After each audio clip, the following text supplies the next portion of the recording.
সন্ত ৰামপাল গুৰু মহাৰাজ হৈছে এনে এজন মহাপুৰুষ যিজনে নিজৰ সত্য ভক্তি, তত্ত্বজ্ঞান, কৰোণা আৰু সেৱাৰ বলত সমাজত এক নতুন আদৰ্শ বলবৎ কৰিছে। সন্ত ৰামপাল গুৰু মহাৰাজৰ নেতৃত্বত তেওঁৰ সকলো সৎলোক আশ্ৰমে কৰা বিস্ময়কৰ সমাজ কল্যাণমূলক কামে সমাজখনক সোণালী ভৱিষ্যতৰ এক নতুন আশা দেখুৱাইছে। সন্ত ৰামপাল গুৰু মহাৰাজৰ পৰা নাম দীক্ষা গ্ৰহণ কৰাৰ পিছত লাখ লাখ লোকৰ কৰ্কট ৰোগ, এইডছ আদি দুৰাৰোগ্য ৰোগ নিৰাময় হ'ল। সন্তজনাৰ জ্ঞানৰ পৰা অনুপ্ৰাণিত হৈ তেওঁৰ অনুগামীসকলে লাখ লাখ ইউনিট ৰক্তদান কৰে। সন্তজনাই লাখ লাখ ভগ্নী কন্যাৰ যৌতুকমুক্ত বিয়াৰ আয়োজন কৰালে।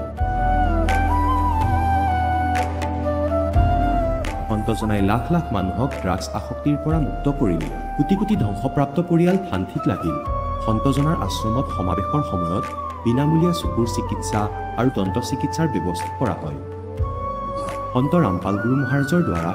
পৰিৱেশ সুৰক্ষাৰ উদ্দেশ্যে সময়ে সময়ে বৃহৎ পৰিসৰত বৃক্ষৰোপণ কৰা হয়। সন্তজনাই আৰ্তজনক তাৎক্ষণিক সকাহ দিবলৈ এম্বুলেন্স সেৱা আৰম্ভ কৰিছিল। সন্তজনাই তেওঁৰ অনুগামীসকলক তেওঁলোকৰ শৰীৰ দান কৰিবলৈ অনুপ্ৰাণিত কৰে, যাতে মানৱতাৰ সেৱা আৰু চিকিৎসা ক্ষেত্ৰত উন্নতি কৰিব পৰা যায়। সন্ত ৰামপাল গুৰু মহাৰাজৰ সকলো আশ্ৰমত প্ৰতিদিনে বিনামূলীয়া ধৰ্মভোজৰ আয়োজন কৰা হয়, য'ত প্ৰতিবাৰেই প্ৰতিটো জাতি, প্ৰতিটো ধৰ্মৰ মানুহে একেলগে বহি ভোজন কৰে।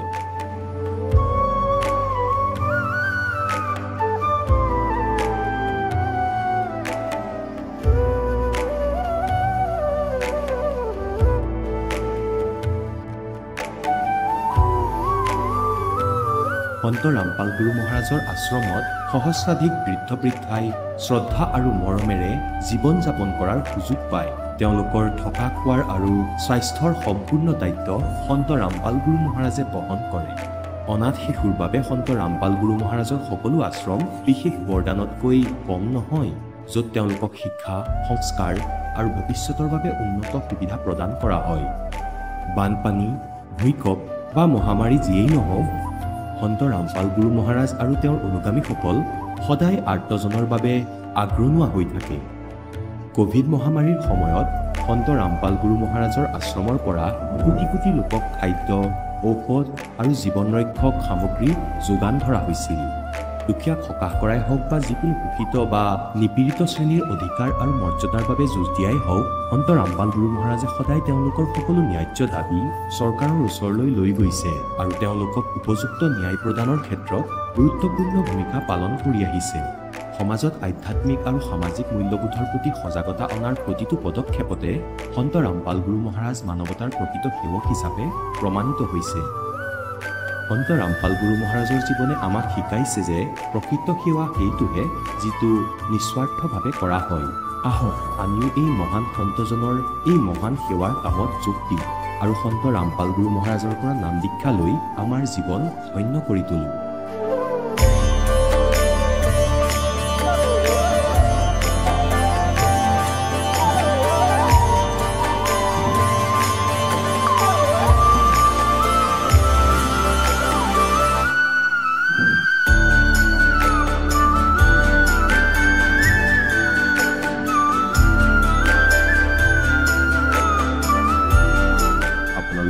পৰিয়ালৰ সৈতে সৎলোক আশ্ৰমলৈ আন্তৰিকতাৰে আমন্ত্ৰণ জনোৱা হয়।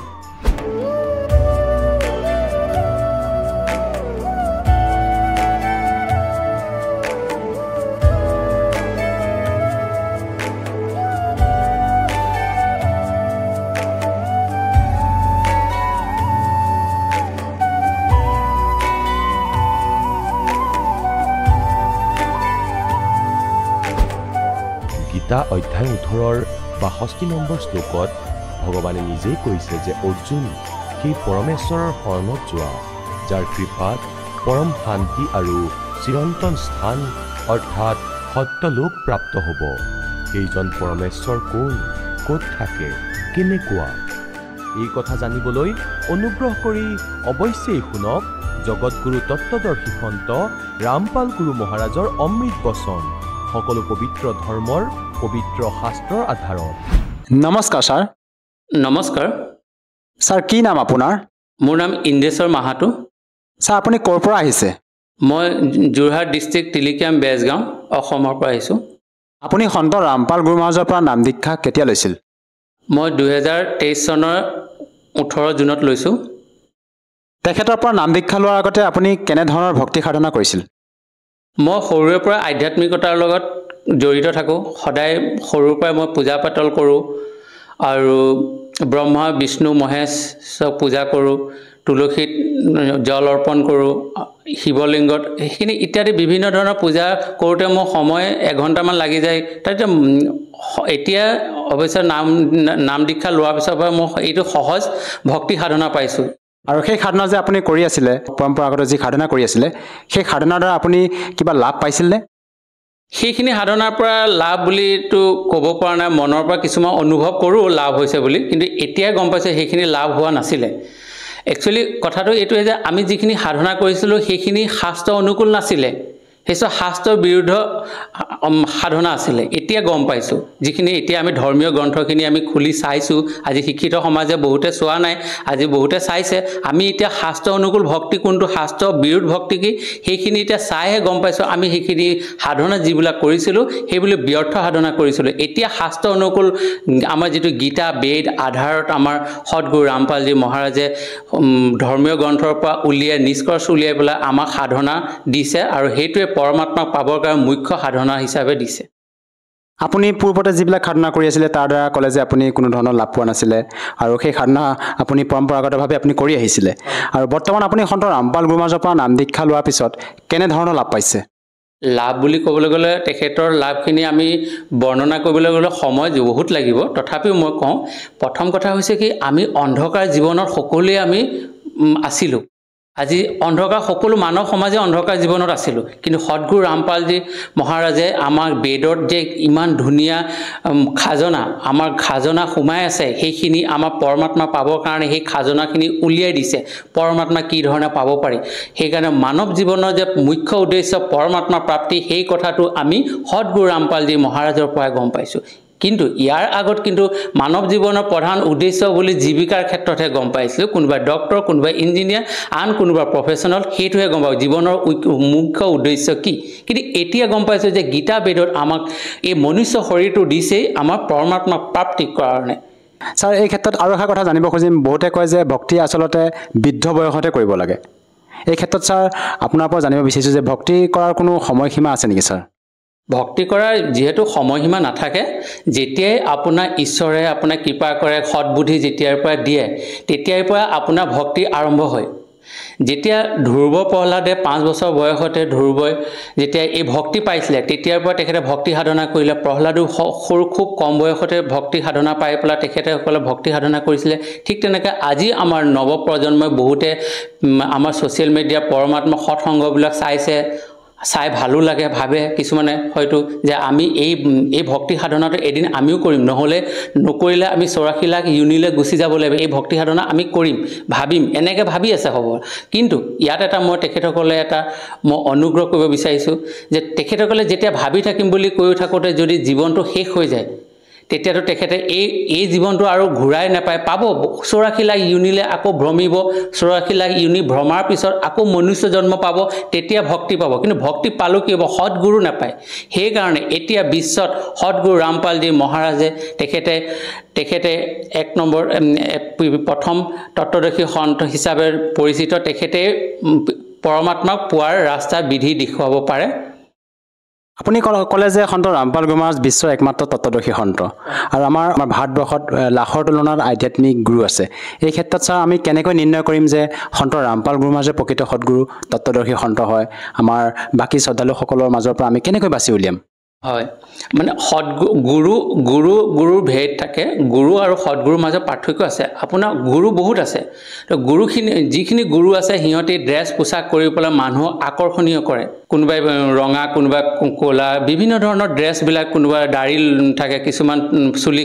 টকলা কৰি লয়। সেইখিনি যিখিনি কৰে সেই সত্য যুগৰ পৰাই আমাৰ শাস্ত্ৰৰ বিৰুদ্ধ ভক্তি সাধনা চলি আছে। এইটো যুগৰ পৰাই নহয়, সত্য যুগৰ পৰাই। যিখিনি সত্য যুগৰ পৰাই কেনেকৈ শাস্ত্ৰ অনুকূল ভক্তি সাধনা নাই চলা, তাত আমি দেৱ দেৱীক পূজা কৰোঁ, যিটো নেকি শাস্ত্ৰত বৰ্জিত আছে। আমি শ্ৰাদ্ধ কৰিব নাপায়, সেইখিনি কি কয় যিমান গুৰু আছে সেই গুৰুখিনিয়ে কি কৰে শ্ৰাদ্ধ কৰায় আমাৰ দেৱ দেৱী পূজা কৰে যিটো নেকি বেদত আমাৰ গীতাত পুৰাণত আমাৰ উল্লেখ নাই সেইকাৰণে সদগুৰু ৰামপালজী মহাৰাজে তেখেতে শাস্ত্ৰ অনুকূল ভক্তি সাধনা কৰে আৰু তেখেতে তত্ত্বদৰ্শী সন্তৰ পৰিচয় এইটোৱে তেখেতে বেদ গীতা কুৰাণ বাইবেল সকলোতে নিষ্কৰ্ষ উলিয়াই দিলে যে পৰমাত্মা কবিৰ ঈশ্বৰ হয় তেখেতৰ তৃতীয় মুক্তিধামত বিৰাজমান আছে ৰজাৰ নিচিনা সিংহাসনত বিৰাজমান আছে মনুষ্য সদৃশ হয় আমি যি মনুষ্য শৰীৰটো পাইছোঁ পৰমাত্মাৰ সদৃশত আমাক বনাইছে আমাক ভক্তি কৰি সৎলোকৰ গমন কৰিব লাগে সেই উদ্দেশ্যে পৰমাত্মাৰ ৰিপ্ৰেজেণ্টেটিভ ভাৱক আপুনি পৰমাত্মাৰ নুমাইন্দা কক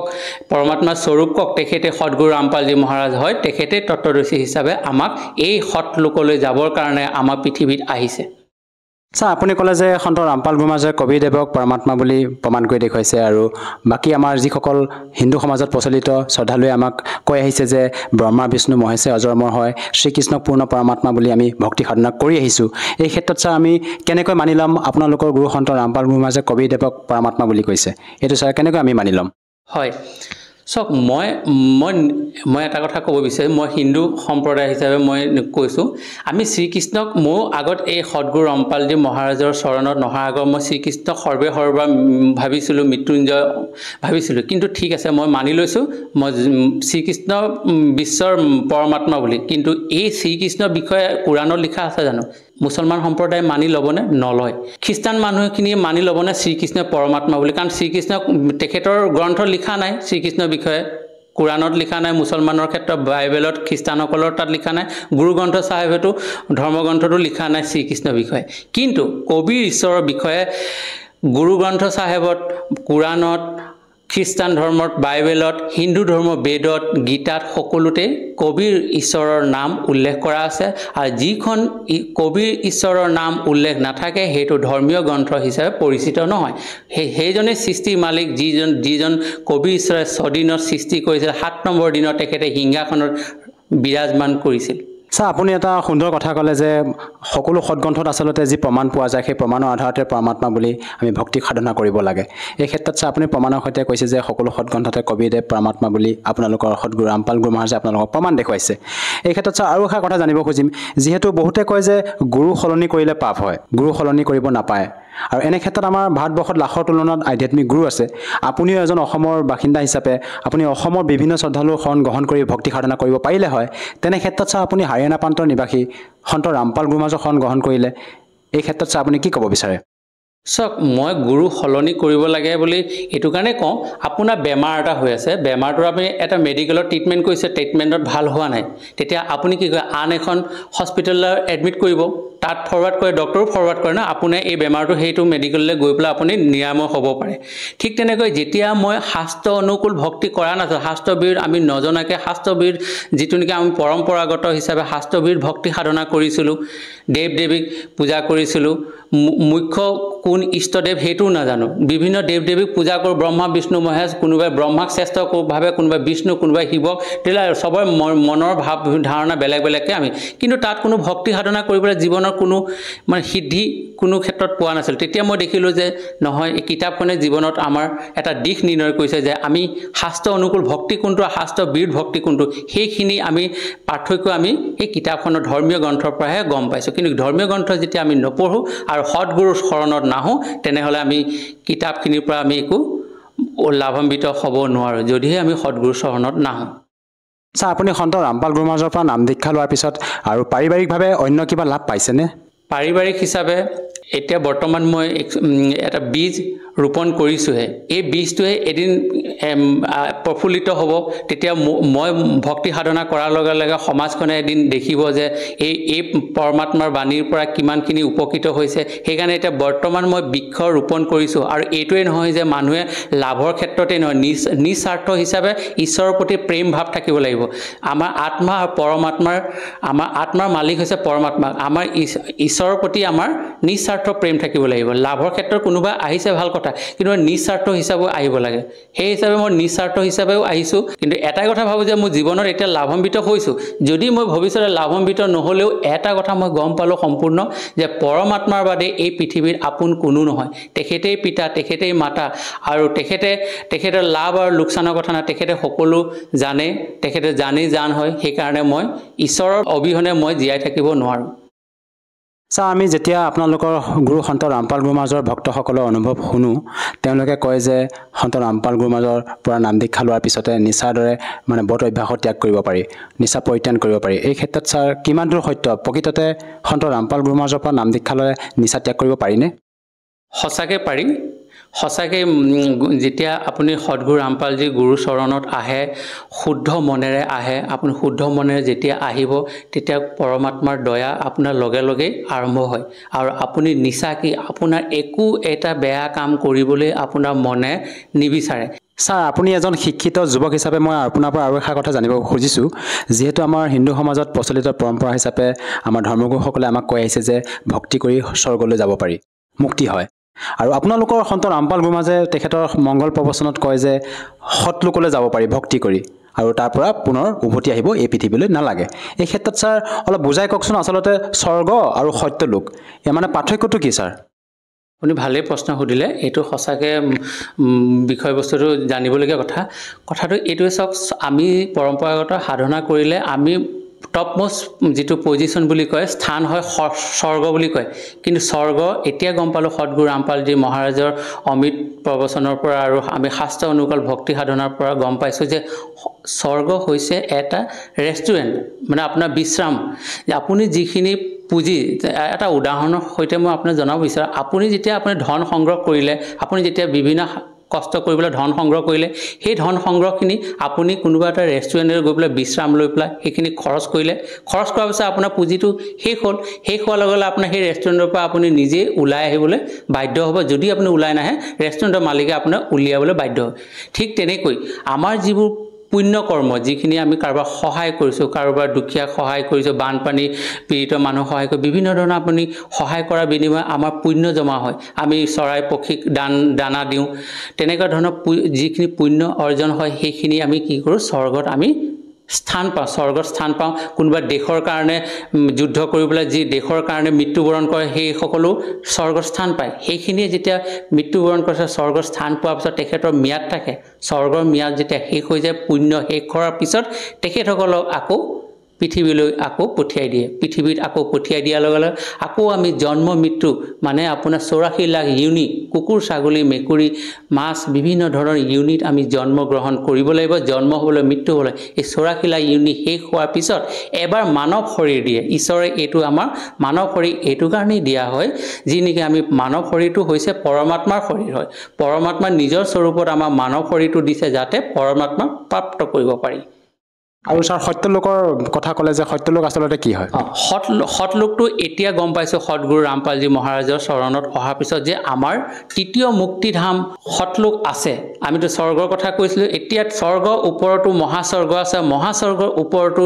তৃতীয় মুক্তিধাম সৎলোক আছে শাশ্বত স্থান বুলি কয় সেই সৎলোকত এবাৰ প্ৰাণী যদি গুচি যায় তেতিয়া পুনৰ তেখেতে এই পৃথিৱীৰ জন্ম মৃত্যু চক্ৰবিধ ফচি থাকিব নালাগে এবাৰ যোৱাৰ পিছত তেখেতে পৰমাত্মাৰ চৰণত থাকিব আৰু সকলো ধৰণৰ সুখ থাকিব সৎলোকৰ ব্যাখ্যা মই অৱশ্যে এইখিনি কম সময়ত কৰিব নোৱাৰোঁ তথাপিও মই ক'ব বিচাৰোঁ সৎলোকত গাখীৰৰ নদী বৈ থাকে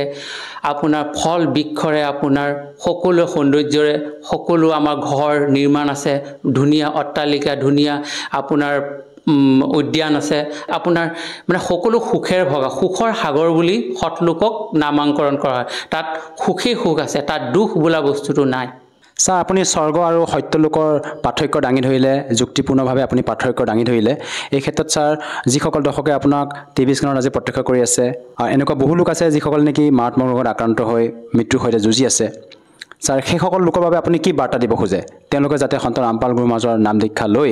উপকৃত হ'ব পাৰে হয় আপুনি খুব ভাল প্ৰশ্ন কৈছে বাৰ্তা গুৰুজনে দিছে মই তেখেতৰ কথাখিনিকে মই দাঙি ধৰিব বিচাৰিছোঁ আমাৰ মানৱ জীৱনৰ আমাৰ জন্ম আৰু মৃত্যু এইটো দীৰ্ঘ ৰোগ লাগি আছে আমি গমেই নাপাওঁ আমি জন্ম কিয় হৈছোঁ আৰু জন্ম হৈছোঁ আকৌ মৃত্যু কিয় হৈছোঁ এই জন্ম মৃত্যু দীৰ্ঘ ৰোগ কাটিবৰ কাৰণেই পৰমাত্মাৰ ৰূপত সদগুৰু ৰামপালজী মহাৰাজে আহিছে আমাক জন্ম মৃত্যু দীৰ্ঘ ৰোগত আমাৰ পৰিত্ৰাণ পাবৰ কাৰণে আৰু এই দীৰ্ঘ ৰোগ যেতিয়া আমাক কাট খাব তেতিয়া আমি কলৈ যাম এই দীৰ্ঘ ৰোগ যেতিয়া কাট খাব আমাৰ সুখৰ সাগৰ সতলোকত আমাক স্থান দিব যলৈকে যোৱাৰ পিছত আমাৰ জন্ম মৃত্যুৰ এই চক্ৰবিধ আমি ফচি থাকিব নালাগে সেয়ে মোৰ মেছেজ পৰমাত্মাৰ ছাৰ যদি কোনো লোকে সন্ত ৰামপাল গুৰু মহাৰাজৰ পৰা নাম দীক্ষা ল'ব বিচাৰে কেনেকৈ ল'ব পাৰিব ভাল প্ৰশ্ন সুধিছে যিহেতু বহুতখিনি মানুহে নাম উপদেশ ল'ব বিচাৰে কোনো প্ৰচেছ পোৱা নাই হয়তো আজি ছ'চিয়েল মিডিয়াৰ যুগ বিভিন্ন ধৰণৰ প্লেটফৰ্ম আছে আপোনাৰ ছ'চিয়েল মিডিয়া আপোনাৰ সাধনা চেনেলতো আছে সেইখিনিতে আপুনি সাৰ্চ কৰিলে আপুনি হয়তো ইউটিউবত সাৰ্চ কৰিলে সদগুৰু ৰামপালজী মহাৰাজ সাৰ্চ কৰিলে তাতে আপুনি তেখেতৰ অমৃত প্ৰবচনখিনি শুনিব পাব তাতে মোবাইল নম্বৰ স্ক্ৰীনত দিয়া থাকে তেখেতসকলৰ সেই নাম্বাৰটোত যোগাযোগ কৰিলে আপোনাৰ ওচৰৰ নাম কেন্দ্ৰ চেণ্টাৰত আপুনি যোগাযোগ কৰিব পাৰিব সেই কল কৰি পেলাই আৰু তেখেতৰ বিনামূলীয়াকৈ আপুনি নাম উপদেশ ল'ব পাৰিব ধন্যবাদ থাকিল ছাৰ ধন্যবাদ এতিয়া জগতগুৰু তত্ত্বদৰ্শী সন্ত ৰামপাল গুৰু মহাৰাজৰ সৎসংগৰ মাধ্যমেৰে সেই অদ্বিতীয় আধ্যাত্মিক জ্ঞানৰ বিষয়ে জানি লওঁ যাৰ মাধ্যমেৰে আপোনালোকেও প্ৰাপ্ত কৰিব পাৰিব এনেকুৱা আধ্যাত্মিক মানসিক আৰু ভৌতিক সুখ যি এতিয়ালৈকে কেৱল আপোনালোকে মীৰাবাই ধ্ৰুৱ প্ৰহ্লাদ আদি কেইজনমান ভক্তৰ জীৱন কথাতহে শুনিছে এতিয়া শুনক তত্ত্বদৰ্শী সন্তৰ সৈতে শাস্ত্ৰ অনুকূল ভক্তি সৎসংগ এনেকুৱা অদ্বিতীয় আধ্যাত্মিক জ্ঞান যাৰ প্ৰমাণ আছে সকলো ধৰ্মৰ সকলো পবিত্ৰ শাস্ত্ৰত পুণ্যাত্মাসকল তোমালোক সৰু লাহে লাহে যেতিয়া এই আধ্যাত্মিক মাৰ্গৰ তোমালোকে PhD কৰিবা তেতিয়া সেই ক'ৰ ৱৰ্ডবোৰ বুজিবা এতিয়াতো আমি সকলোকে ভগৱান বুলি কওঁ পৰমাত্মা বুলি কওঁ শেষত তোমালোকে এজনেই পৰমাত্মা যেন দেখিবা যেনেকৈ শ্ৰীমদ ভাগৱত গীতাৰ অধ্যায় নম্বৰ 15 শ্লোক নম্বৰ 16 আৰু 17 তিনিজন পুৰুষ আছে এজন ক্ষৰ পুৰুষ এজন অক্ষৰ পুৰুষ ক্ষৰ পুৰুষ এই ব্ৰহ্ম হয় যাৰ লোকত আমি আছো কাল ই 21 ব্ৰহ্মাণ্ডৰ পুৰুষ 21 ব্ৰহ্মাণ্ডৰ স্বামী 21 ব্ৰহ্মাণ্ডৰ মালিক কেৱল 21 ব্ৰহ্মাণ্ডৰ আৰু এখন ব্ৰহ্মাণ্ডৰ ভিতৰত এই পৃথিৱী লোক স্বৰ্গ লোক পাতাল লোক ব্ৰহ্মা বিষ্ণু মহেশ্বৰৰ লোক ধৰ্মৰায় লোক নিৰঞ্জনৰ লোক আৰু আগলৈ দুৰ্গাৰ লোক এই সকলোবোৰ মিলাই এখন ব্ৰহ্মাণ্ড এনেকুৱা 21খন ব্ৰহ্মাণ্ড আছে তেওঁলোকৰ প্ৰভু স্বামী এই ব্ৰহ্ম কিন্তু ই পৰমাত্মা নহয় কাল আৰু 7 সংখ্য ব্ৰহ্মাণ্ডৰ স্বামী হ'ল সেই পৰব্ৰহ্ম যাক অক্ষৰ পুৰুষ বুলি কয় গতিকে সিও স্বামী হয় 7 সংখ্য ব্ৰহ্মাণ্ডৰ কিন্তু সি পৰমাত্মা নহয় পৰমাত্মা সেইজনেই হয় যি শ্ৰেষ্ঠ আত্মা সেইজনেই যিয়ে কাকো দুখ নিদিয়ে সুখৰ বাহিৰে তেওঁৰ কোনো বিধান নাথাকে গতিকে সেই পৰমাত্মা সত্য পুৰুষ তেওঁ অসংখ্য ব্ৰহ্মাণ্ডৰ স্বামী হয় আৰু পৰমাত্মাও তেওঁ সত্য পুৰুষ যেনেকৈ শ্ৰীমদ ভাগৱত গীতাৰ অধ্যায় নম্বৰ 15 শ্লোক 16 আৰু 17 তিনিজন পুৰুষ আছে এজন ক্ষৰ পুৰুষ এজন অক্ষৰ পুৰুষ ক্ষৰ পুৰুষক আমি কাল বুলি কওঁ ব্ৰহ্ম ক্ষৰ ব্ৰহ্ম বুলিও কওঁ আৰু অক্ষৰ পুৰুষক অক্ষৰ ব্ৰহ্ম বুলিও কওঁ আৰু পৰব্ৰহ্ম বুলিও কওঁ সন্তৰ ভাষাত আৰু তৃতীয় পৰমাত্মাজনক পৰমক্ষৰ ব্ৰহ্ম বুলি কওঁ পৰমক্ষৰ পুৰুষ বুলিও কয় আৰু তেওঁক পৰমেশ্বৰ বুলিও কয় সত্য পুৰুষ সত্য মানে অবিনাশী পুৰুষ মানে প্ৰভু পৰমাত্মা গতিকে যি তৃতীয় নম্বৰত পৰমাত্মা আছে ইয়াৰ বিষয়ে গীতাৰ অধ্যায় নম্বৰ 8 শ্লোক নম্বৰ 1 অৰ্জুনে সুধিছে যে ভগৱান আপুনি গীতাৰ অধ্যায় নম্বৰ 7 শ্লোক নম্বৰ 29 কৈছে যে তৎব্ৰহ্মক জানি আৰু সকলো আধ্যাত্মিকতাৰ সৈতে পৰিচিত আৰু সকলো কৰ্মৰে পৰিচিত সাধকে কেৱল জন্ম আৰু বৃদ্ধাৱস্থাৰ পৰা বাচি যোৱাৰ প্ৰযত্ন কৰে সংসাৰৰ আন বস্তুলৈ আশা নকৰে গতিকে সেই তৎব্ৰহ্ম এনেকুৱা গতিকে অষ্টম অধ্যায়ৰ 1 নম্বৰ শ্লোকত গীতাত সুধিছে কিং তৎব্ৰহ্ম সেই তৎব্ৰহ্ম কি কোন হয় সেই তৎব্ৰহ্ম গতিকে গীতাৰ অধ্যায় নম্বৰ 8 শ্লোক নম্বৰ 3 গীতাৰ জ্ঞানদাতাই কৈছে তেওঁ পৰমাক্ষৰ ব্ৰহ্ম, তেওঁ সৰ্বশক্তিমান পৰমাত্মা, পৰমাক্ষৰ ব্ৰহ্ম, সকলোতকৈ শ্ৰেষ্ঠ, পৰম মানে শ্ৰেষ্ঠ, অক্ষৰ মানে অবিনাশী আৰু পুৰুষ ব্ৰহ্ম মানে পৰমাত্মা। এতিয়া যেনেকৈ অক্ষৰ পুৰুষকো অক্ষৰ পুৰুষ বুলি কৈছে, পৰব্ৰহ্মকো অক্ষৰ মানে অবিনাশী, কিন্তু ইয়াত পৰমক্ষৰ পুৰুষ বুলি কৈছে। বাস্তৱত অবিনাশী পৰমাত্মা তেওঁই শ্ৰেষ্ঠ, আটাইতকৈ শ্ৰেষ্ঠ। এতিয়া যেনেকৈ ষ্টীল ধাতু আছে, বহু সময়লৈকে ক্ষয় নাযায়, কিন্তু এটা মাটিৰ পাত্ৰ, যেনে ধৰক মাটিৰে বনোৱা এটা, ষ্টীলেৰে বনোৱা এটা, মাটিৰে বনোৱাটোৰ তুলনাত ষ্টীলৰটো বেছি স্থায়ী, কিন্তু তাৰো এদিন নাশ হ'ব, মামৰে ধৰিব, আৰু আচল গুণত কেতিয়াও মামৰে নধৰে, সেইটো তৃতীয় মেটেৰিয়েল বুলি ভাবা। গতিকে এনেকৈয়ে সেই পৰমাত্মা পৰমক্ষৰ ব্ৰহ্ম। গীতাৰ অধ্যায় 15 শ্লোক নম্বৰ 16 আৰু 17 ইয়াত সাৰমৰ্ম যে এই পৃথিৱীৰ লোকত, নাগ বানৰ লোকত দুজন প্ৰভু প্ৰসিদ্ধ, এটা ক্ষৰ এটা অক্ষৰ পুৰুষ, আৰু এওঁলোকৰ অন্তৰ্গত যিমানবোৰ প্ৰাণী আছে তেওঁলোকো নাশবান। জীৱাত্মাটো কাৰোৱেই নমৰে, সেয়াটো পশু পক্ষীৰো নমৰে, সেইটো বিষয় বেলেগ। তাৰপিছত 15 নম্বৰ অধ্যায়ৰ 17 নম্বৰ শ্লোকত কৈছে যে উত্তম পুৰুষ কিন্তু অন্য, উত্তম পুৰুষ মানে শ্ৰেষ্ঠ ভগৱান, পুৰুষোত্তম। তেওঁতো এই দুজনতকৈ বেলেগ, ক্ষৰ পুৰুষ আৰু অক্ষৰ পুৰুষতকৈ। পৰমাত্মাই চিন্তাৰ্থে যাক পৰমাত্মা বুলি কোৱা হয়, পৰমাত্মা শ্ৰেষ্ঠ, শ্ৰেষ্ঠ আত্মা, যিয়ে কাকো দুখ নিদিয়ে, যিয়ে তিনিও লোকত প্ৰৱেশ কৰি সকলোৰে ধাৰণ পোষণ কৰে, তেওঁৱেই হ'ল অবিনাশী পৰমাত্মা। গতিকে এই পৰমাত্মা পৰমেশ্বৰ, এই যি তৃতীয় নম্বৰৰ ভগৱান, তেওঁহে আমাৰ সকলোৰে জনক, তেওঁৱেই হ'ল বাস্তৱত পৰমাত্মা, বাকীসকল স্বামী প্ৰভু। এতিয়া ইয়াত আপোনালোকক লাহে লাহে সকলো জ্ঞান কৰাম। গতিকে কি কৈছে যে 4 যুগতে এই পৰমাত্মা আহে আৰু এওঁ লীলা কৰে। যেনেকৈ ঋগ্বেদ মণ্ডল নম্বৰ 9 সুক্ত 1 মন্ত্ৰ 8 কৈছে যে সেই পৰমাত্মা সকলোৰে পাপ নাশ কৰা পৰমাত্মাই আমাক 3 প্ৰকাৰে 3টা স্থিতিত আমাৰ সকলোৰে ধাৰণ পোষণ কৰে। সেই 3টা স্থিতি কেনেকুৱা? এটা স্থিতিত পৰমাত্মা হত লোকত থাকে, তেজময় শৰীৰ আছে সেই পৰমেশ্বৰৰ, মনুষ্য সদৃশ তেওঁ সিংহাসনত বিৰাজমান হৈ থাকে। এটা বহুত ডাঙৰ গুমজ আছে, বহুত ডাঙৰ, আৰু সেয়া বহুত বহুত সুন্দৰ বগা ৰঙৰ, তেজময়, তাৰ ভিতৰৰ পৰাও পোহৰ ওলায়। তাৰে মাজত থকা সিংহাসনত পৰমাত্মা বিৰাজমান, ৰজাৰ দৰে বহি আছে। তেওঁৰ শিৰত মুকুট আছে আৰু ওপৰত ছাতি, আৰু তেওঁৰ ওপৰত বিচনী।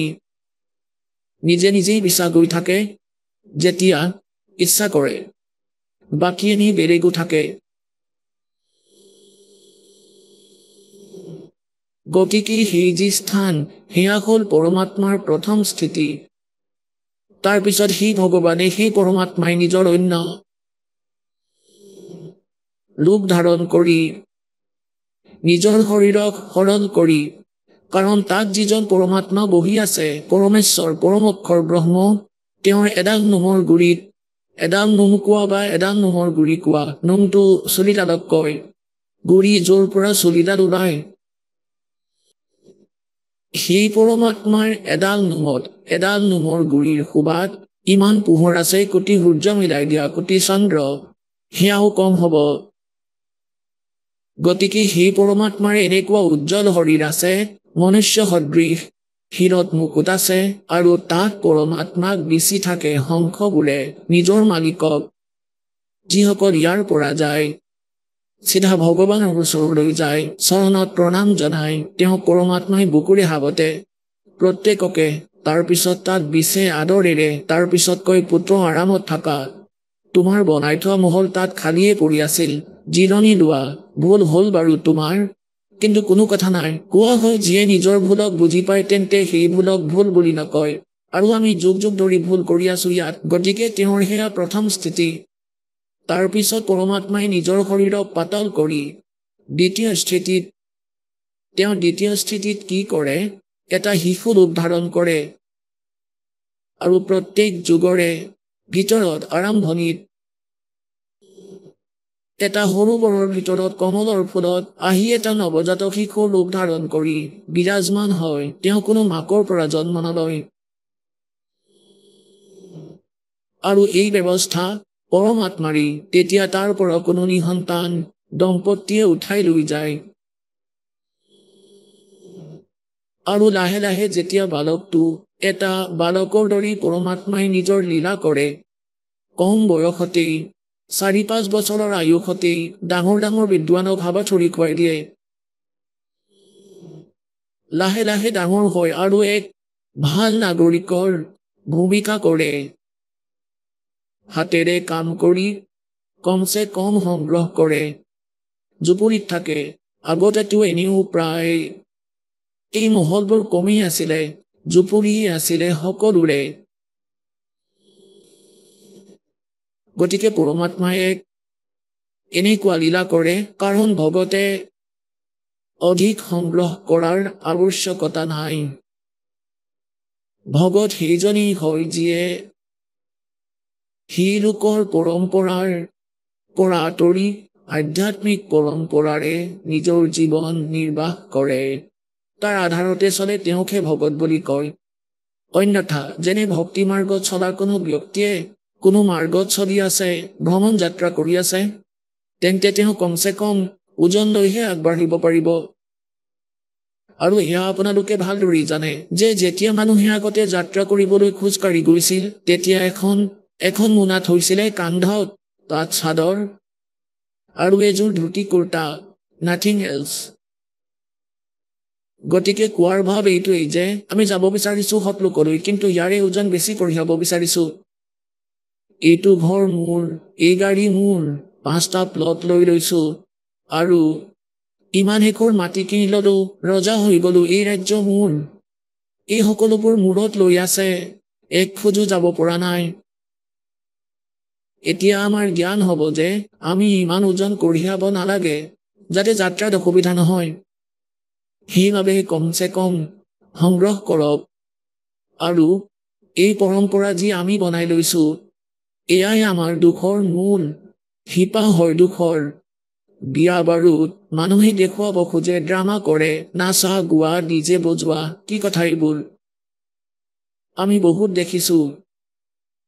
প্ৰথম দিনা ডিজে বজাই আছে ল'ৰা সন্তানৰ বিয়া মাটি কপাই দিয়ে কিন্তু দ্বিতীয় দিনা সেই দৰাটোৱে ঢুকাই যায় দুৰ্ঘটনাত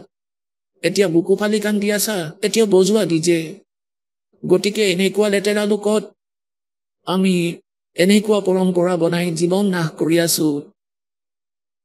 যৌতুক লওঁ মানুহে দেখুৱাবলৈ দিয়ে গতিকে এইবোৰ কৰিব নালাগে কাৰণ গোটেই জীৱনটোৱে উপাৰ্জন কৰে আৰু শেষত বিয়াত আৰু ঘৰৰ নামত লগাই দিয়ে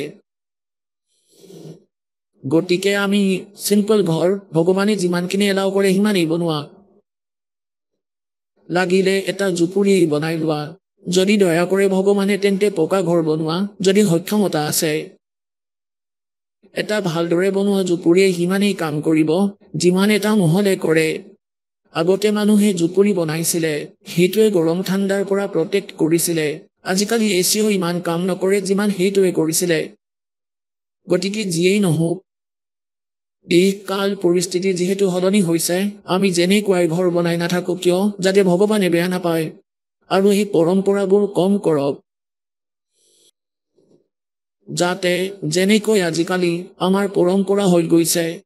জীয়ৰীক আমি নিজৰ শত্ৰু বনাই লৈছো কিছুমান পৰম্পৰাৰ বাবে কাৰণ ছোৱালী জন্ম হোৱাৰ লগে লগে আমি ধৰি লওঁ যে তাই বুজা হ'ল কাৰণ বিয়া পাতি দিব লাগিব এতিয়া 2-4 লাখ টকা লগাব লাগিব তেতিয়াহে কোনোৱে গ্ৰহণ কৰিব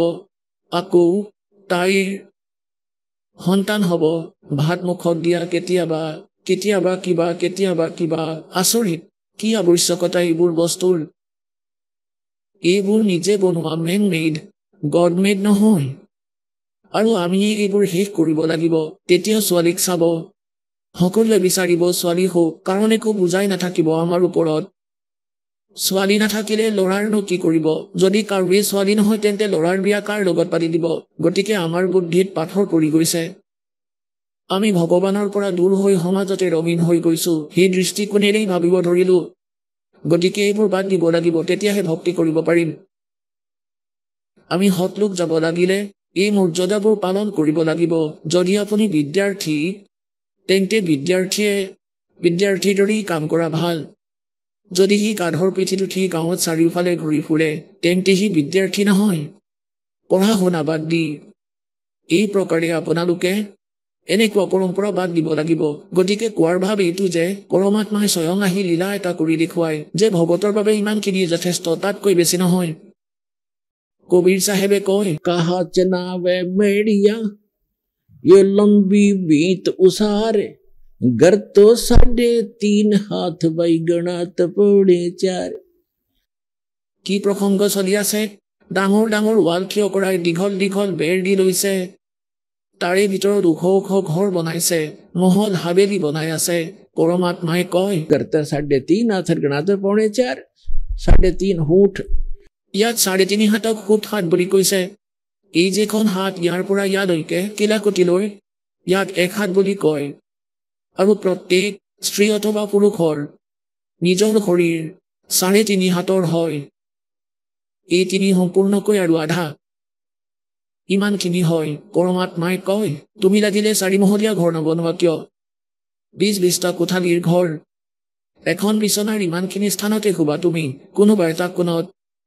যতে নাথাকা বাকি এইবোৰ কিয় কৰি থৈছা তেন্তে হেহে পৰমাত্মাই কয় 3.5 हाथ আৰু গণাত পৌনে 4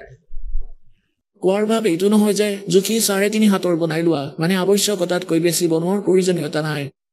হেয়া আমাৰ মূৰ্খতা আৱশ্যকতা অনুসৰি ঘৰ বনোৱা 2টা কোঠালি আছে 3টা 4টা লাগে নিজৰ পৰিয়াল অনুযায়ী যদি এটাৰে কাম হৈ যায় তেনেহলে মূৰ ঘুমাই কি লাভ ভক্তিক উদ্দেশ্য ৰাখক যদি ভক্তিত বাধা দিয়ে তেন্তে সেই বস্তু আৰু সেই পৰম্পৰাক বাদ দিয়ক সংস্কৃতিক এতিয়া আমাৰ প্ৰসংগলৈ আহো গতিকে সেই পৰমাত্মা প্ৰত্যেক যুগতে আহে আৰু প্ৰত্যেক যুগতে এনেকৈ লীলা কৰে কমলৰ ফুলত আহি বিৰাজমান হয় আৰু কমলৰ ফুল পানীত থাকে যি কাৰণে আমাৰ সদগ্ৰন্থবোৰত সেই পৰমাত্মাক নাৰায়ণ বোলে নাৰায়ণৰ অৰ্থ হ'ল নাৰ মানে পানী আয়ান মানে তাত আহি বিৰাজমান হোৱা জন নাৰায়ণ আমি শ্ৰী বিষ্ণুদেৱক নাৰায়ণ বুলি মানো তেওঁ নাৰায়ণী যিমান স্তৰৰ তেওঁ নাৰায়ণ তেওঁ যদি শেষ নাগত হৈ পৰে তেন্তে নাৰায়ণ হ'ব আমি শংকৰ ভগৱানকো নাৰায়ণ বুলি মানো তেওঁ ভগৱান কিন্তু বাস্তৱত যিজন নাৰায়ণ সেইজন পৰমাত্মা যাৰ বাবে আমাৰ বেদ আৰু গ্ৰন্থই নাৰায়ণ বুলি কয় গতিকে তাৰ পৰা এই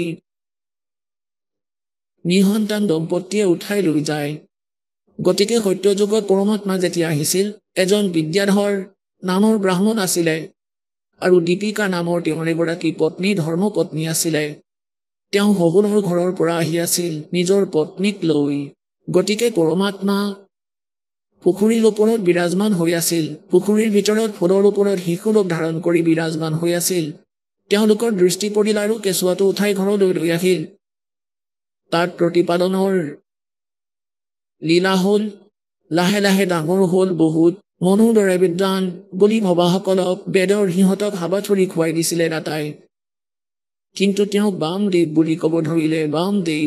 বামদেৱ মানে উৰুটা জ্ঞান দিয়াজন ৱাম মানে উৰুটা সোঁহাত বাওঁহাত বাওঁ ৱাও এনেদৰে তেওঁৰ জ্ঞান নহনি নিজৰ প্ৰভুত্ব নেৰিলে ভগৱানৰ জ্ঞান না আহি ঋষিসকলে স্বয়ং গ্ৰহণ কৰিলে না আমাক কৰিব দিলে তাৰ পিছৰ জনমত পৰমাত্মাৰ দয়া হ'ল সেই আত্মাই যি বিদ্যাধৰ আৰু দীপিকাৰ আত্মা ত্ৰেতাৰ ভিতৰত এজন বেদবীজ ব্ৰাহ্মণ নামৰ ব্ৰাহ্মণ হ'ল আৰু সূৰ্যা নামৰ পত্নীৰ সৈতে তেওঁলোক সংযোগ হ'ল এইটো সেইটোৱে আত্মা যি সত্য যুগত আছিলে আৰু এই প্ৰকাৰে পৰমাত্মাই তেওঁলোকক ত্ৰেতাটো এনেকৈ কমলৰ ফুলত লগ দিছিলে তাতেও নিঃসন্তান আছিলে এতিয়া পুণ্যাত্মাসকল আপোনালোকে দেখে পৰমাত্মাই কয় जो जन मेरी शरण है ताका हूँ मैं दास और गैल गैल लाग्या फिरूं जब तक धरती आकाश जो बच्चा गऊ की नजर में यूं साईं को संत भक्तों के पीछे फिरे वो भक्त वत्सल भगवंत ইয়াতো মই 4 যুগৰহে কথা শুনাই আছো এনেইতো আমি বহুত যুগৰ পৰাই ভ্ৰমি ফুৰিছো গতিকে আগৰ সংস্কাৰৰ বাবে পৰমাত্মাই এই পুণ্যাত্মাসকলৰ লগ দিছে ই বিদ্যাধৰ আৰু দীপিকাৰ আত্মা তেওঁলোকক সন্তানো দিব পাৰিলে হয় পুণ্যাত্মাসকল আমাৰতো এনেকুৱা মেণ্টেলিটি হৈ গৈছে য'ত আমি আছো যিখন সমাজত কাৰণ এই কালে প্ৰেৰিত কৰে আৰু ই নিজৰ খাদ্যৰ বাবে ই সন্তানৰ উৎপত্তি কৰাবই লাগিব ই ইয়াতে এনেকুৱা ধৰণৰ চিষ্টেম ফিট কৰি দিছে ইয়া জীৱৰ সাধ্যৰ কথা নহয় সন্তান উৎপত্তি নকৰাটো ই বিবশ ইয়াত তাৰপিছত পৰমাত্মাই কি কৰিলে যে তেওঁলোকক সন্তান নিদিলে কিয় নিদিলে সন্তানো দিব পাৰিলে হয় এতিয়া পুণ্যাত্মাসকল সমাজৰ ভিতৰত আৰু এখন সামান্য সমাজত আৰু ভগত যি সমাজ বেলেগ কৈ থাকে তাত পাৰ্থক্য থাকে আৰু এই কাৰণেই জগত আৰু ভগতৰ মাজত বিৰোধ হয় পাৰ্থক্য থাকে দুয়োটাৰে মাজত কাৰণটো কি যে ভগতসকলৰ নিয়মটো কিছু বেলেগ হয় আৰু সমাজ এই ইয়াৰে পৰম্পৰাৰ দ্বাৰা ৰঙীন হৈ আছে ইয়াকেই মূল বুলি মানে যদি আমি সংসাৰৰ দৃষ্টিৰে চাওঁ যাৰ সন্তান নাই তেওঁলোকৰ সংসাৰ সাধাৰণ ব্যক্তি সাধাৰণ সমাজে এই বুলি ভাবে যে ইয়াৰ বহুত ডাঙৰ দুৰ্ভাগ্য আগতেতো ইমানখিনিলৈকে কৈছিলে যে যিসকল নিসন্তান যাৰ কোনো সন্তান নাই পুৱাই পুৱাই সিহঁতক দেখিবই নালাগে তেওঁলোকক ইমানে হেয় জ্ঞান কৰিছিল গতিকে পুণ্যাত্মাসকল যাৰ সন্তান নাছিলে তেওঁলোকে সমাজত জীয়াই থকাটো কঠিন হৈ গৈছিলে সন্তানৰ মাজতো বিশেষকৈ পুত্ৰবোৰকেই মুখ্য বুলি মনা হৈছে আৰু ভগত সমাজৰ মাজত যদি আমি পৰমাত্মাৰ দৃষ্টিকোণেৰে ভাবো যি ব্যক্তি যাৰ সন্তান নাই তেওঁ 1 নম্বৰৰ ভাগ্যৱান আত্মা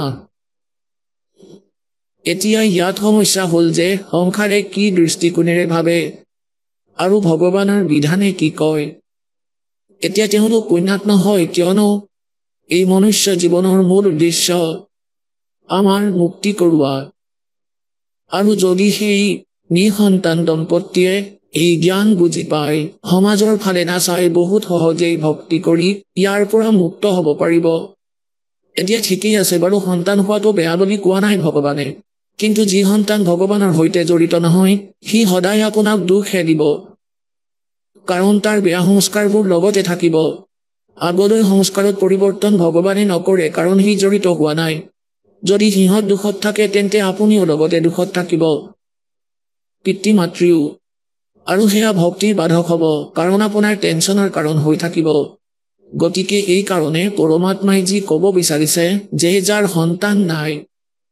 ঠিক আছে সমাজে তেওঁলোকক যি ভাবক বা কওক কিন্তু ভগৱানৰ বিধান অনুসৰি তেওঁলোক 1 নম্বৰৰ পুণ্যাত্মা যদিহে ভক্তি কৰে আৰু যদি ভক্তি নকৰে তেন্তে একেবাৰে তেওঁলোক আৰু বেছি দুৰ্ভাগ্যৱান সমাজৰ ঠাট্টাও হৈ আছে আৰু ভগৱানৰ পৰাও দূৰত আছে গতিকে মহা দুৰ্ভাগ্যৱান তেওঁলোক গতিকে সেইবাবে যাৰ সন্তান নাই তেওঁলোকৰ মুক্তি অতি সহজেই হ'ব ভক্তি কৰক নাম আৰম্ভ কৰক আৰু সংসাৰৰ পৰা মন আঁতৰাওক পৰমাত্মাৰ বিধানক আধাৰ মানি জীয়াওক গতিকে গোটেই দিন ভক্তি কৰক এতিয়া সমস্যা এইটো হ'ল যে বুঢ়া কালত আমাক কোনে চম্ভালিব আৰু ভগৱানে চম্ভালিব সকলোকে তেওঁই হয় এতিয়া পুত্ৰ আমেৰিকাত আছে আৰু মাক দেউতাক ইয়াত ভাৰতত এদিন দুয়োটাৰে বেমাৰ হ'ল তেতিয়া চুবুৰীয়া মানুহে সহায় কৰিল পুতেক আমেৰিকাতে বহি থাকিল মৰাৰ পিছৰ তৃতীয় দিনা আহিল মোৰ আৰু 3 দিন পিছত আহিল তেতিয়া কি কৰিব পুত্ৰক লৈ কিনো দিলে পুত্ৰই নিজৰ কৰ্মই লগ দিব ভগৱানে লগ দিব এজন ত্ৰিলোচন নামৰ ভগত আছিলে সন্তান নাছিলে ভক্তি কৰিছিলে পত্নীৰো মৃত্যু হৈছিলে বৃদ্ধাৱস্থাত অকলশৰীয়া হ'ল এজন চাকৰ ৰাখি থৈছিলে তেওঁ সেৱক এদিন সেৱকজনে ক'ব ধৰিলে যে মোৰ ঘৰত এনেকুৱা ঘটনা হ'ল মহাৰাজ মই যাব লাগিব তেওঁ ক'লে যোৱা পুত্ৰ দেখা যাব যি হয় অলপ কষ্ট হ'লেও মই মোৰ কামখিনি লাহে লাহে কৰি লম সেই সেৱকজন গুচি গ'ল এইফালে ভগত বেমাৰত পৰিল পেট চলা হ'ল এতিয়া তেওঁ সি সীমা পাৰ হৈছিল চাগে তেতিয়া ভগৱানে সেই সেৱকৰ ৰূপ ধৰি ভগতৰ ঘৰত আহিল তেওঁ সুধিলে কি হ'ল পুত্ৰ কিয় উভতি আহিলা তুমি ক'লে মহাৰাজ মোৰ মনে নামানিলে আপোনাক এৰি যাবলৈ আপুনি বৃদ্ধ বেমাৰত পৰিছে অলপ বেছি সুস্থও হৈছে কিছুদিন পিছত গুচি যাম যেতিয়া আপুনি সুস্থ হৈ যাব তেতিয়া তেওঁ ক'লে ধন্যবাদ পুত্ৰ তুমি এনেকৈ ভাবিলা এতিয়া তেওঁৰ কোচ ভগৱানে নিজ হাতেৰে উঠাই বাহিৰত পেলাই আহে সেই সেৱকৰ ৰূপত আৰু এমাহলৈকে তেওঁৰ সেৱা কৰিলে পৰিষ্কাৰ কৰি ৰাখিলে ভালদৰে ধুৱাইছিল খুৱাইছিল পিন্ধাইছিল আৰু তেওঁ পৰমাত্মাৰ কথা শুনিছিল আৰু শুনাইছিল এতিয়া পিছত কি হ'ল এমাহৰ পিছত সেই সেৱক আকৌ আহিল আৰু আহি নিজৰ মোনাখন থলে যিবোৰ লৈ আহিছিলে নিজৰ ঘৰৰ পৰা সেই সময়তে ভগৱান তাৰ পৰা ওলাই গ'ল তেতিয়া সি আহি ক'লে মহাৰাজ দেৱ এনেকৈ মোৰ মায়ে এইটো দিছে মোৰ মায়ে এনেকৈ কৈছে আপোনাৰ কথা এনেকৈ কৈছে আৰু মহাৰাজ মোৰ অলপ সময় বেছি লাগি গ'ল মোক ক্ষমা কৰি দিয়ক মই 15-20 দিন বুলি কৈছিলোঁ কিন্তু এমাহ লাগি গ'ল মহাৰাজ মোক ক্ষমা কৰক এতিয়া সি মহাত্মাজনে তাৰ ফালে চাই থাকিলে মুখৰ ফালে চাই থাকিল আৰু ক'লে কি কৈ আছা তুমি এই টোপোলাটো ক'ৰ পৰা আনিলা এই বস্তু ক'ৰ পৰা আনিলা এয়া কি তেতিয়া সি ক'লে মই ঘৰৰ পৰা আহিছোঁ তাৰ পৰা আনিছোঁ তেওঁ প্ৰথমে বুজি পোৱা নাছিলে বহুত দেৰি পিছত বুজি পালে বৃদ্ধজনে সুধিলে তুমি আজি আহিছা ক'লে হয় মই ঘৰৰ পৰা আহিছোঁ সেইদিনা যে গৈছিলোঁ তেওঁৰ গাৰ নোম থিয় হৈ গ'ল বেয়াকৈ কান্দিলে যে হে ভগৱান এই পাপীয়ে আপোনাক গু পেলাবলৈ দিলে এই নিজজনৰ ক'তনো উদ্ধাৰ হ'ব গতিকে পুণ্যাত্মাসকল পৰমাত্মাই কয় এতিয়া তোমাৰ যিজন সঁচা লগৰী তুমেव মাতা চ পিতা তুমেव বন্ধু চ সখা তুমেव বিদ্যা চ দ্ৰৱণ তুমেव সৰ্ব মম দেৱ আমি তেওঁক পাহৰি আনৰ ওপৰত আশা কৰোঁ সেইবাবে আমি ভগৱানৰ পৰা দূৰ হৈ গৈ থাকোঁ গতিকে ইয়াত গৰীবদাস চাহেবদেৱে কৈছে যে त्रिलोचन के भय भरतिया মানে চাকৰ এসি ভক্তি কমাৱে এনেকুৱা ভক্তি কৰক ভগৱান আপোনাৰ লগত থাকিব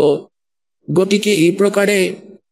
এতিয়া যেনেকৈ যিসকল ভাই ভনীৰ বিশেষকৈ পুৰুষেতো অলপ চলপ বুজি পায় কিন্তু ভনীসকলে বৰ কষ্ট পায় যাৰ সন্তান নাথাকে কিয়নো তাইক সমাজে জীয়াই থাকিব নিদিয়ে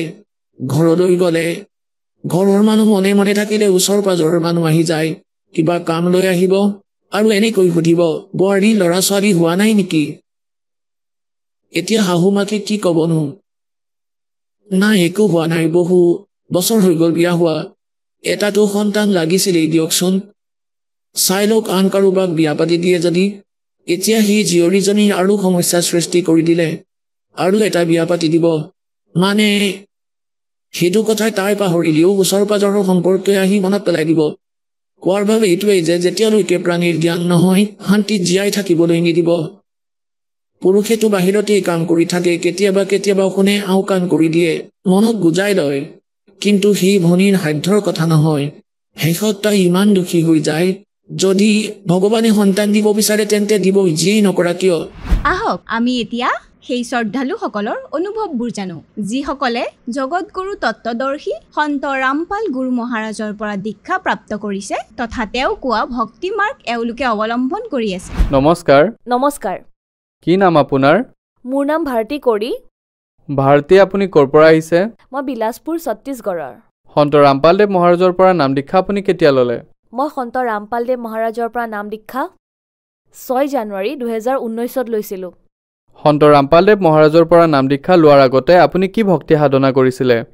সন্ত ৰামপালদেৱ মহাৰাজৰ সৈতে জড়িত হোৱাৰ আগতে মই যি সকলোৱে কৰে পৰম্পৰাগত ভক্তি, ব্ৰহ্মা বিষ্ণু মহেশ্বৰ, শিৱৰ সাধনা, দুৰ্গাৰ আৰু হনুমানৰ, এওঁলোক সকলোৰে ভক্তি কৰিছিলোঁ। তেন্তে আপুনি কি কাৰণে সন্ত ৰামপালদেৱ মহাৰাজৰ শৰণলৈ আহিলে? ছাৰ, কথাটো এনেকুৱা, আগতে যেতিয়া মোৰ বিয়া হোৱা নাছিলে তেতিয়া মানে আমি ইমান বেছি কৰ্মকাণ্ডৰ ভক্তি কৰা নাছিলোঁ। পৰমাত্মা মনত আছিল, অকল সেইটো কথাই ভাবিছিলোঁ। কিন্তু যেতিয়াই মোৰ বিয়া হ'ল, শহুৰৰ ঘৰত যেতিয়া দেখিলোঁ তেওঁলোকে বহুত ভক্তিত, ব্ৰত ইত্যাদিত মোৰ ঘৰতো কৰিছিলে, কিন্তু মই ইমান কৰা নাছিলোঁ। কিন্তু যেতিয়াই বিয়া হ'ল তেতিয়া জীৱনত ইমান সমস্যা আহিল, ইমান বেছি যে মানে 18-20 বছৰ কষ্টৰ মাজেৰেই গ'ল, সকলো ফালৰ পৰাই সমস্যা। আৰু তাৰপিছত মই ভক্তিৰ ফালে গ'লোঁ। যেনেদৰে দুৰ্গাৰ 9 দিনৰ ব্ৰত ৰখা, এনেকুৱা কি ভক্তি আছে যি ছাৰ মই কৰা নাই। এই দেৱী দেৱতাৰ শৰণলৈ মই গৈছিলোঁ, মন্দিৰে মন্দিৰে গৈছোঁ। মঙলবাৰে শনিবাৰে হনুমানৰ মন্দিৰলৈ গৈ প্ৰসাদ দিওঁ, চাকি জ্বলাওঁ, কেতিয়াবা দুৰ্গাৰ 9 দিনৰ ব্ৰত ৰাখি ৰতনপুৰলৈ যাওঁ। মানে কঠিনতকৈ কঠিন যি ভক্তি আছে। 5 বজাতে উঠি সূৰ্য ভগৱানক পানী দিওঁ, গছ পৰ্যন্ত পূজা কৰিছোঁ। 5ডাল গছ টাবত ৰুই তাত সদায় সৰিয়হৰ তেলৰ চাকি জ্বলাওঁ, সকলো ধৰণৰ ভক্তি কৰিছিলোঁ। ইয়াৰ বাবে মোৰ সমস্যা কমাতকৈ বাঢ়িহে গৈছিল। মানে আচৰিত হৈছিলোঁ, কাৰো একো ক্ষতি কৰা নাই, না কাৰোবাৰ বেয়াটো ভাবোঁ, কিন্তু মোৰ জীৱনত ইমান অশান্তি কিয় হৈ আছে? মানে সকলো ঠিকে আছিল। মোৰ হাজবেণ্ড পুলিচৰ চাকৰিত ইন্সপেক্টৰ আছিলে আৰু তেওঁৰ ভাল পোষ্ট আছিলে আৰু কোনো আৰ্থিক সমস্যাও নাছিল আমাৰ। কিন্তু ঘৰত বহুত কাজিয়া হৈছিলে, মানে বহুত অশান্তি হৈছিলে। মানে ইজনৰ আনজনৰ মাজত যি আণ্ডাৰষ্টেণ্ডিং হ'ব লাগিছিলে সেয়া নাছিলে। তাৰপিছত যেতিয়া তেওঁৰ সমস্যা বেছি হ'ল, মানে তেওঁৰ বেমাৰ হ'ল, তেওঁৰ হাৰ্ট এটেক হৈছিলে, তাৰপিছত তেওঁৰ স্বাস্থ্য বেয়া হৈ গৈ থাকিল। আৰু তাৰপিছত মোৰ মা দেউতা ঢুকাই গ'ল। যেতিয়া মোৰ মা দেউতাও ঢুকাল, মোৰ হাজবেণ্ডৰো বেমাৰ হ'ল। তাৰপিছত আমি আৰ্থিক ৰূপতো বহুত সমস্যাত পৰিলোঁ, ক'ৰ পৰা ছাপৰ্ট পোৱা নাছিলোঁ। তাৰপিছত হাজবেণ্ডৰো ডেথ হ'ল। যেতিয়া তেওঁৰ ডেথ হ'ল তেতিয়া একেবাৰে অসহায় হৈ গ'লো। মোৰ লগত মোৰ 2টা সন্তান আছে, পুত্ৰ আৰু পুত্ৰী, আৰু মই। আমাৰ 3টাৰ বাহিৰে আমাৰ এনেকুৱা লাগিছিল যে পৃথিৱীত আন কোনোৱে নাই, কাৰণ আমাক কোনো সোধা মানুহে নাছিলে। আমাক কোনেও 1 পইচাৰো সহায় কৰা নাছিলে। আৰু সকলোৱে জানিছিলে আমি যি 8 বছৰৰ পৰা আৰ্থিক সমস্যাৰ সৈতে যুঁজি আছো, সেইবোৰৰ কাৰণে কোনেও হেল্প কৰা নাছিলে, কোনেও কৰা নাছিলে। যেতিয়া তেওঁ ঢুকাল তাৰ পিছৰ পৰাই যেতিয়া আমাৰ মূৰত আকাশ ভাঙিল, আমি 3টাই জানিছিলোঁ যে আমাৰ এই পৃথিৱীত মোৰ স্বামীৰ বাহিৰে কোনো নাছিল। গতিকে একেবাৰে অকলশৰীয়া হৈ গৈছিল আৰু আৰ্থিক ৰূপত ইমান দুৰ্বল আছিলোঁ। 0 বেংক বেলেঞ্চ আছিল, একো নাছিল আমাৰ। ধাৰত পৰি গৈছিলোঁ একেবাৰে। ইয়াৰ বাহিৰে মৰেল ছাপৰ্টো নাছিলে কাৰো আমাৰ ওচৰত। আৰু যেতিয়া সন্ত ৰামপালদেৱ মহাৰাজৰ শৰণলৈ অহাৰ পিছত এটা কথাই ভাবিলোঁ, পৰমাত্মা ক'ত আছে আপুনি? যদি আছে আপুনিয়ে চাব। মই সকলো এৰি দিলোঁ, কাৰণ পূজা কৰি মই একো লাভ পোৱাই নাছিলোঁ। সেই সকলোবোৰ এৰি সন্ত ৰামপালদেৱ মহাৰাজক আমি ফ'ল' কৰিব আৰম্ভ কৰিলোঁ, সৎসংগ শুনা আৰম্ভ কৰিলোঁ। তেওঁৰ মানে মোৰ ভনীয়ে সন্ত ৰামপালদেৱ মহাৰাজৰ কথা কৈছিলে ভূপালৰ পৰা। মোৰ ভিনদেউ তেওঁৰ লগত জড়িত হৈ আছিলে। তেওঁৰ পৰা 3 বছৰৰ আগতে জ্ঞান গংগা কিতাপখন আনিছিলোঁ। তেওঁ কৈছিলে এই কিতাপখন পঢ়িবা, তোমাৰ জীৱনৰ সমস্যা দূৰ হ'ব। কিন্তু মই মনা নাছিলোঁ, মানে মই নাজানিছিলোঁ, মোৰ বিশ্বাস হোৱা নাছিলে। কিতাপখনত এনেকুৱা কি আছিলে যে তেওঁলোক জড়িত হৈছিলে, চাগে ময়ো মই বশীভূত হৈহে যাম এনেকুৱা লাগিছিলে। গতিকে মই সেইকাৰণে সেইখনত হাত নলগালোঁ। কিন্তু যেতিয়া সমস্যা বেছি হ'ল, যেতিয়া মই হঠাৎ মুম্বাই গ'লোঁ, মোৰ মাৰ ঘৰ মুম্বাইতে হয়, তেতিয়া মোৰ ভনী আৰু মই এনেই গুচি গ'লোঁ যে নামদান কেন্দ্ৰলৈ গৈ চাওঁ। তাইও অলপ সৎসংগ শুনিছিলে যে জ্ঞান ভাল হয় তেওঁৰ, শুনিব লাগে। তেতিয়া অলপ বুজিলোঁ। তেতিয়া নামদান কেন্দ্ৰলৈ গৈ সন্ত ৰামপালদেৱ মহাৰাজৰ পৰা নাম দীক্ষা ল'লোঁ। আপুনি কৈছে যে আপোনাৰ মূৰৰ ওপৰত দুখৰ পাহাৰ ভাঙি পৰিছিল। তেন্তে সন্ত ৰামপালদেৱ মহাৰাজৰ পৰা নাম দীক্ষা লোৱাৰ পিছত আপুনি লাভ পালেনে? যেতিয়া সন্ত ৰামপালদেৱ মহাৰাজৰ লগত জড়িত হৈ তেওঁৰ জ্ঞানবোৰ ভালদৰে বুজিলোঁ, ফ'ল' কৰিলোঁ, তেওঁৰ যি মৰ্যাদা আছে সকলোবোৰ। মই মোৰ 1.5 বছৰ সময় লাগিল। মোৰ হাজবেণ্ড 2019ত ঢুকাল। তাৰপিছত 2020ত এই কৰোণা মহামাৰীও আহি গ'ল। সেইবাবেতো আপোনালোকে বুজিয়েই পাইছে, কোনোবা আৰ্থিক লাভটো বাদ দিয়ক, কোনো আমাৰ লগতো নাছিলে। আমি সেই সময়ত অকলে আছিলোঁ। কিন্তু আমাক প্ৰতিটো সময়ত নাজানো ক'ৰ পৰা, কিন্তু পৰমাত্মাই আমাক সহায় কৰিলে আৰু আমাৰ প্ৰয়োজনীয়তাবোৰ পূৰ হৈ থাকিল। মোৰ হাজবেণ্ড ঢুকোৱাৰ পিছত যেতিয়া মোৰ আৰ্থিক সমস্যা হৈছিলে, মুখামুখি হৈছিলোঁ, আৰু পেঞ্চনো হোৱা নাছিলে তেতিয়া, না কিবা সমাধান বিচাৰি পাইছিলোঁ। যি আৰ্থিক সহায় যি বিভাগৰ পৰা পাবলগীয়া আছিলে, তাৰ বাবে বহুত সমস্যা হৈছিলে পেঞ্চনৰ বাবে মই ইনলৰ ঘৰৰ পৰাই তেওঁলোকৰ কিছু ৰাজনীতিক ভাল সম্বন্ধ আছিলে মানে পাৱাৰ আছে তাৰে ব্যৱহাৰ কৰি তেওঁলোকে ৰখাই দিছিলে গতিকে সেয়া আমি পোৱা নাছিলো আমি বৰ সমস্যাত পৰিছিলো কোনো চৰকাৰী কাম মই নাজানিছিলো তিনিওজনে ৰাতিপুৱাই ওলাইছিলো প্ৰত্যেক বিভাগত গৈ ঘূৰি ফুৰিছিলো কেতিয়াবা খোৱা লোৱা নকৰাকৈ আছিলো আমি নাজানিছিলো পৰমাত্মাই ইমান প্ৰেৰণা কৰিছিলে তেওঁ আমাক নিজে কৈছিলে আমাৰ মনলৈ আহিছিলে আজি এওঁক এইজন অধিকাৰীক লগ কৰিব লাগিব আৰু এনেকৈ থাকোতে মই আশা এৰিছিলো কৰোৰ পৰা একো হোৱা নাই বুলি তেতিয়া মই সন্ত ৰামপালদেৱ মহাৰাজৰ তাত প্ৰাৰ্থনা জনালো যে মালিক এনেকুৱা সমস্যা হৈছে ল'ৰা ছোৱালীৰ পঢ়া শুনাও বন্ধ হৈ আছে বহুত সমস্যা হৈ আছে যেতিয়া তাৰ পৰা উত্তৰ আহিলে মালিকে দয়া কৰিব তেতিয়া সঁচাকৈ মালিকৰ দয়া হ'ল মই ঘৰত বহিয়ে আপোনালোকে বিশ্বাস নকৰিব মই ঘৰত বহিয়ে স্পন্দন সেল কিবা থাকে পুলিচ বিভাগত য'ত আমি আমাৰ কমপ্লেইন দিব লাগে তাতে কমপ্লেইন দিছিলো তেতিয়া সোনকালে ডিজি ছাৰে নিজে আহি ইমান সোনকালে সকলোবোৰ কাম বহুত সোনকালে সকলো কাম সম্পূৰ্ণ কৰি দিলে পেঞ্চনো পালো মই অনুকম্পা নিযুক্তি পালো আজি ময়ো পুলিচ বিভাগত SIৰ পোষ্টত কাম কৰি আছো অনুকম্পা নিযুক্তি পাইছো মোৰ স্বামীৰ স্থানত আজি বৰ্তমান মূৰ উঠাই মানে নিজৰ ভৰিত থিয় হ'ব পাৰিলো সন্ত ৰামপালদেৱ মহাৰাজৰ দয়াত এইবোৰ হৈছে চমৎকাৰ আৰু শাৰীৰিক লাভটো হৈছেই মাজতে মোৰ কৰোণা হৈ গৈছিলে যেতিয়া আমাৰ তিনিওটাৰে কৰোণা হৈছিলে একেলগে হৈছিলে ইজনে আনজনক চোৱাচিতাও কৰিব নোৱাৰিছিলো পানী দিবলৈও কোনো নাছিলে এনেকুৱা সময়ত আমি পৰমাত্মাক মনত পেলাইছিলো যে মালিক আপুনি সহায় কৰক আপোনাৰে সকলো গতিকে পৰমাত্মাৰ দয়াত মই কেৱল হোৱাটছআপত এটা মেছেজ দিছিলো এগৰাকী ভগতমতীক যে মই বেমাৰত আছো এইটো কোৱা নাছিলো যে কৰোণা হৈছে সেই ভগতমতীয়ে নাজানো কেনেকৈ ক'লে যি সন্ত ৰামপালদেৱ মহাৰাজ আছে তেওঁলোকে ঘৰত পৰমাত্মাই মানে সন্ত ৰামপালদেৱ মহাৰাজৰ দয়াত ঘৰত আমাৰ খোৱা বস্তু পঠিয়ালে ঔষধ পঠিয়ালে আমাৰ বাবে ফল মূল পঠিয়ালে আমাৰ সম্পূৰ্ণ ধ্যান ৰাখিছিলে যেতিয়ালৈকে আমি ভাল হোৱা নাই তেতিয়ালৈকে আমাক ফোন কৰি সুধিছিল আজি মানে ভোজন কৰিলে নে নাই আপোনালোকৰ স্বাস্থ্য কেনেকুৱা গতিকে এয়া মালিকেই কৰিব পাৰে সন্ত ৰামপালদেৱ মহাৰাজৰ পৰা নাম দীক্ষা লোৱাৰ পিছত আপুনি বহুত লাভপ্ৰাপ্ত কৰিলে সন্ত ৰামপালদেৱ মহাৰাজৰ বিষয়ে এইটো ধাৰণাও আছে যে তেওঁৰ লগত অনুগামীসকলে অন্ধশ্ৰদ্ধাৰ বাবে জড়িত হৈছে আপুনি এগৰাকী SI পোষ্টত কাম কৰি আছে তেন্তে কি এইটো কথা শুদ্ধ নেকি আপোনাৰ এনেকুৱা লগা নাই নেকি আপুনি সন্ত ৰামপালদেৱ মহাৰাজৰ লগত অন্ধশ্ৰদ্ধাত জড়িত হৈছে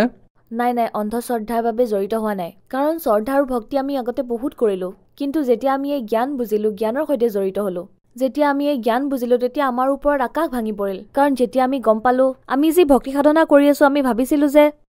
দুখ দিওঁ বেছিভাগ মানুহে ভগৱানক দুখ দিয়ে আমি এইটো কৰিছো সিটো কৰিছো ভগৱান নায়েই চাগে ভগৱানটো নায়েই কিন্তু এয়া যেতিয়া সন্ত ৰামপালদেৱ মহাৰাজে এয়া সৎগ্ৰন্থৰ পৰা আমাক ক'লে যে আমাৰ ধৰ্মৰ কিতাপত লিখা আছে যে আমি যি ভক্তি কৰিছো সেয়া শাস্ত্ৰ বিৰোধী সেইবাবে আমাৰ লাভ হোৱা নাই আমি কিবা ভুল কৰি আছো যি আমি কৰিব নালাগে তেওঁ আমাক কৈছিলে যে পৰমাত্মা কোন হয় কেনেকৈ পাব পাৰি তেওঁক পোৱাৰ বিধি কি তেওঁক পোৱাৰ সঠিক ভক্তি বিধি কি হয় মুক্তিৰ মাৰ্গ কি হয় যেতিয়া এইবোৰ গম পালো আমাৰ দুখ যিবোৰ হৈ আছিলে সেইবোৰতো হৈয়ে আছিলে কিন্তু আমাৰতো যেনে ধৰক গাত কাইটে বিন্ধি আছে তেতিয়া সেইটোৱে বুজি পালো যে আমিতো বহুত ভুলো কৰি আছিলো সেইবাবে ইমান কষ্ট হৈ আছিল যেতিয়া আমি গম পালো যে এওঁ শাস্ত্ৰ অনুকূল সাধনা দিয়ে সন্ত ৰামপালদেৱ মহাৰাজ যি আছে তেওঁ শাস্ত্ৰ অনুকূল সাধনা দিয়ে আমাৰ সকলো সৎগ্ৰন্থৰ পৰা আমাৰ কুৰাণ বাইবেল গীতা আমাৰ যি 18 বোধ 6খন শাস্ত্ৰ 4খন বেদ আৰু 5খন সূক্ষ্ম বেদ যিখন আমালৈ নাহিল ইমানখিনি সন্ত ৰামপালদেৱ মহাৰাজে খুলি মানে আমাক ক'লে আমাক জ্ঞান দিলে আৰু তেওঁ প্ৰমাণিত জ্ঞান দিয়ে এই প্ৰমাণিত জ্ঞানক চায়ে আমি এই ভক্তিত আগবাঢ়িছো আৰু মই ইয়াত লাভ পালো সন্ত ৰামপালদেৱ মহাৰাজৰ পৰা নাম দীক্ষা কেনেকৈ ল'ব পাৰি সন্ত ৰামপালদেৱ মহাৰাজৰ পৰা নাম দীক্ষা বহুত সহজে পোৱা যায় বিনা মানে কোনো পইচা নিদিয়াকৈ বিনামূলীয়া শিক্ষা পাব যেতিয়া সৎসংগ আহে চেনেলত সন্ত ৰামপালদেৱ মহাৰাজৰ তাৰ তলত হালধীয়া শাৰী আহে তাতে সকলো ফোন নম্বৰ দিয়া থাকে সেই ফোন নম্বৰত ফোন কৰি সেই নামদান কেন্দ্ৰৰ বিষয়ে আপুনি গম ল'ব পাৰে আৰু নাম দীক্ষা ল'ব পাৰে ধন্যবাদ